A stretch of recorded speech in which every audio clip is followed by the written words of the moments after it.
Question number 4. The South Carolina Department of Corrections Juvenile Facility in Columbia is plagued with various problems. Greenville County at one time had a juvenile detention facility for years but closed in March 2022. If elected, would you want to reopen the Greenville facility? If not, why? And what would you do to make that happen? Well, that's a good question. I don't know exactly why they closed it in the first place, but I'm very concerned about what I hear coming out of Columbia. The fact that juveniles have to be transported down to Columbia, that's away from their families, and things like that. So what I would like to see is an examination of, how do we better serve? Because if we can make sure that youth that have offended, that we can rehabilitate them and get them on the right path to be productive members of society, that's going to stop the revolving door within our criminal system. And I don't feel like, from what I've heard, that transporting them to Columbia is doing that job. And so I'm not saying that I believe that the decision was necessarily wrong, because I don't know what that ultimate decision was and why they did that. All I know is the result of that decision is not serving our youth and our families in the upstate around these offenders. And I want to make sure that get them out of that system and get them to be productive members of our society, and never grace that jail again, or have to deal with the legal system from here on forward, because they're our future, and we want to make sure kids stay out of the legal system. Thank you for that. I agree. The juvenile age is the best time for rehabilitation, and so we certainly have I believe a great responsibility as a society to try to do all that we can for somebody who has an offense at a young age, to try to offer them counseling, rehabilitation services, whatever we can do. Taking them as far away as possible from family may not be the best solution. I know that judicial reform of all kinds has been on the table. I don't have a real great answer as to why this happened either. I'm not sure. I would imagine it's got to do with budget as much as anything.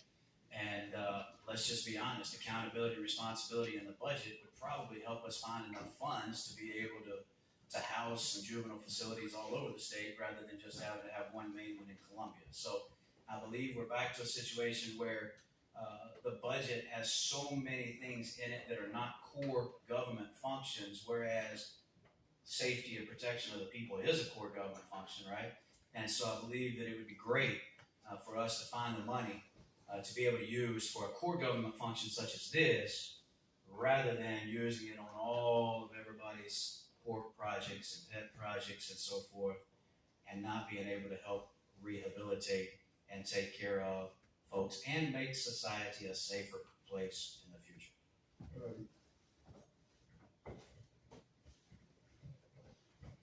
So the facility closed, I think it was in 2021, maybe, or 2022. But the reason that the facility closed was, as a small business owner, a lot of what we're all facing, staffing. And really is what it boiled down to, was staffing shortages, so they decided to take the staffing and move them to the big boy jail. Why do I know all this? Because we had a young man in our neighborhood that was kicking the snot out of his father. Sheriff's department came, he got into a tussle with the sheriff. Deputies. They brought out a canine unit, he laid down. Smart kid. He was in the cruiser for about an hour. They took him out, took his handcuffs off, and gave him back to his folks. I said, what in the world are we doing? The problem is that we don't have a juvenile facility here. So the courts are less likely to send somebody to Columbia. It messes with the schools because it changes their whole suspension and expulsion guidelines, because that kind of can flow underneath DJJ. But more importantly, when you send them all the way to Columbia, these young offenders, they might have the resources there, but what happens when they get home? All that changes. And we all know for kids, if you change everything right away, it's disruptive. That's why we need to have a system here. We need to have a system set up throughout the state, but we definitely need a system here so we can use our resources properly that really, really supports these young men and women to keep them out of jail later on in life and to make them productive members of our society.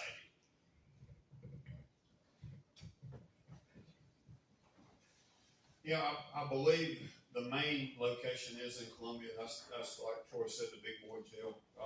I believe there is another one in Union County, and I think the other one is in Orangeburg or in that area. And the reason I know this, my company does business with them, and I can guarantee you it was because of staffing. The one in Union is understaffed. You know, and kids, they do stupid stuff. Sometimes they do really stupid stuff that gets them in really hot water that'll get them in a facility like this. And to get them back to where they need to be, I think maybe not having them all in a big jail in Columbia, but maybe setting up some smaller units where they can get some more localized care. It's just like in our classrooms. You know, you got a big classroom with 60 kids. The teacher can't give them all the attention they need. Same thing with this. We can't give them the rehabilitation procedure that they need to become a productive member of society. And, you know, I think some of them get lost in the system. They make a mistake one time and they were probably just doing something dumb, and one thing leads to another and they're lost. And that's a tragedy for some of these kids that make a one-time mistake.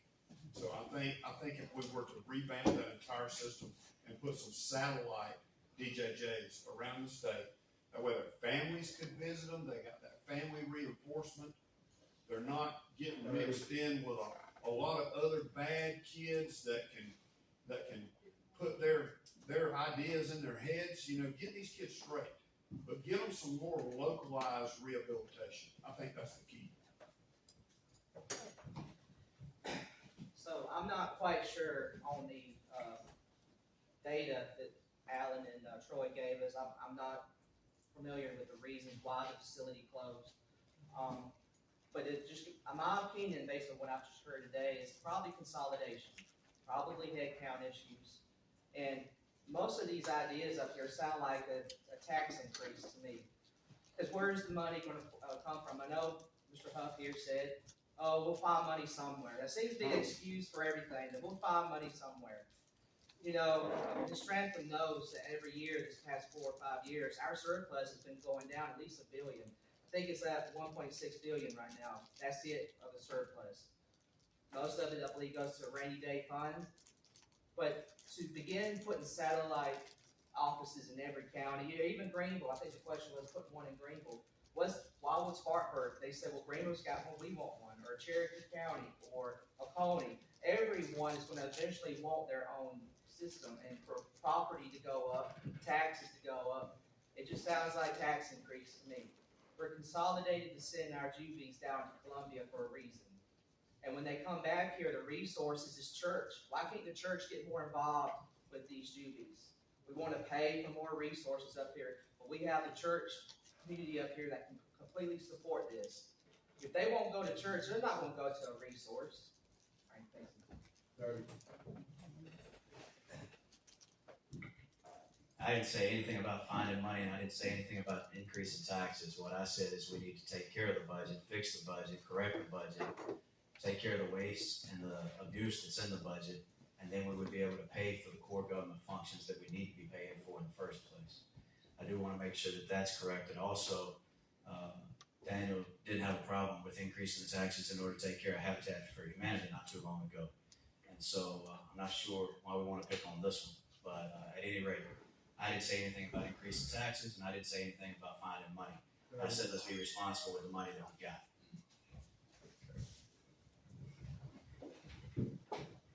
So being responsible, what would you cut exactly?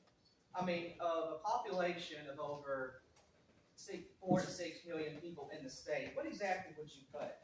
I mean, I look over the budget too, and the Habitat for Humanity, Ms. Franklin opposed it. And I'm gonna be honest with you, the Habitat for Humanity not only helps veterans repair their home, it also builds homes for veterans and for the people that can't afford housing because of the Biden administration inflation. So why can't I pay taxes, help somebody that that has dedicated their life to this country, you know? You wanna go on about cutting stuff from the budget, but what do you wanna cut? Who do you wanna, you know, you have Arts Commission, for example, we'll just bring that up. You know, why not go to the committee and tell them your issues instead of ambushing them on the House floor, you know? So, I think that's my time, but. Yeah, and I don't wanna really rebut you, Daniel, on that, but, you know, I agree Habitat for Humanity is important. But is this any less important? Is your child any less important? You know, it's like I say, not all these kids are axe murderers. Some of them make mistakes, and they just need that little push to get them in the right direction. So is that not a good use of your tax money? I mean, I know there's a lot of stuff in there, a lot of fat that we can do without, but we just need to do a better job with our budget, prioritizing these issues and make the ones count. I'd like to follow up. Well, first of all, why does all of this have to fall on the state and the taxpayers? Every day I work with private companies, with nonprofits, and with the state to solve these issues. So as far as this with the juvenile, justice system, that is something, that is the experience that I want to bring to Columbia, because I collaboratively work through all of these entities to build and find ways to meet the needs. And I don't believe it all has to reside with the state and with taxpayers. We have a lot of resources, especially in Greenville County, and we have a lot of people in nonprofits, and that means churches. I work with a lot of the faith community in our county to solve these kind of issues, and I believe that's what we need to be focused on.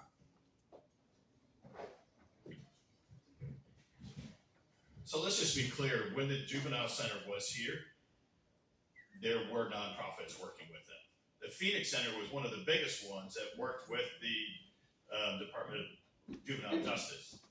They offered all kinds of programs to these kids. So absolutely, nonprofits have been involved. And if we move it back here, that's part of the plan, is if you're gonna put one here, you've gotta make sure that you have that foundation, those buffers, those resources for these kids. Yes, it's gonna cost money. Yes, it's going to take a lot of hard work to find the money. But are the kids, are the future of our area important or not?